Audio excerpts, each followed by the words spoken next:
BJP की virtual रैलियों पर कांग्रेस ने निशाना साधा और आरोप लगाया कि एक तरफ देश कोरोना महामारी से लड़ रहा है तो दूसरी ओर भाजपा को बिहार में अपनी सरकार बनाने की पड़ी है। कांग्रेस अध्यक्ष कुलदीप राठौर ने कहा कि सरकार से देश के लोगों को इस संकट की घड़ी में मदद और राहत, गरीबों को भोजन, बेरोजगारों को रोजगार, उद्योगों को पुनर्जीवित करने की आवश्यकता है, न कि भाजपा के थोथले भाषाओं व प्रवचनों की।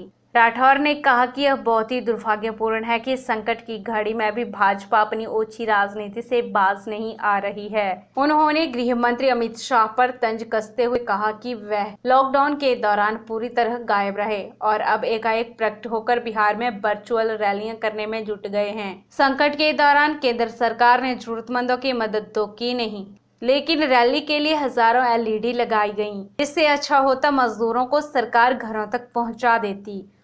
यार बस फ्रेंड्स, आज देश का दुर्भाग्य है कि जिस ढंग से सत्ता में जो लोग बैठे हैं वो इस महामारी से लड़ने के बजाय राजनीति करने में ज़्यादा व्यस्त हैं। आप देखेंगे कि जिस दिन लॉकडाउन की घोषणा हुई उस दिन मामले सैकड़ों में थे। आज देश में मामले जो है 2.5 लाख के करीब पहुंच चुके हैं।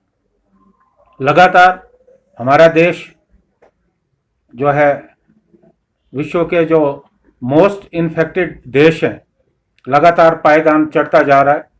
हमने पिछले कल स्पेन को भी पीछे छोड़ दिया और हम 5वें पायदान पे पहुंच चुके हैं। और जिस हिसाब से इस देश में चल रहा है, मुझे लगता है कि आने वाले समय में एक गंभीर चुनौती देश के सामने चाहिए। तो ये था कि भारतीय जनता पार्टी, चाहे केंद्र सरकार हो या हिमाचल सरकार हो, वो इस महामारी से लड़ने के लिए पूरी ताकत लगाते।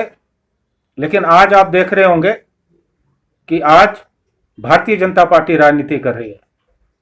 अमित शाह जो पूरी इस संकट के दौरान कहीं नजर नहीं आए, अब प्रकट हो गए और कल उन्होंने बिहार में वर्चुअल रैली को संबोधित किया और बिहार में सरकार बनाने की कवायद शुरू कर दी।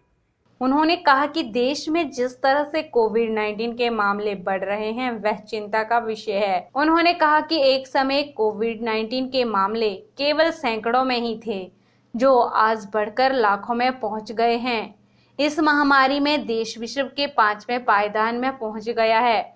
उन्होंने कहा कि देश की गंभीर चुनौतियों से निपटने में केंद्र की भाजपा सरकार पूरी तरह असफल रही है। उन्होंने कहा कि स्मृति ईरानी और केंद्रीय मंत्री रविशंकर हिमाचल में वर्चुअल रैली को संबोधित कर रहे हैं, जबकि इस तरह की रैलियों की इस समय कोई जरूरत नहीं थी।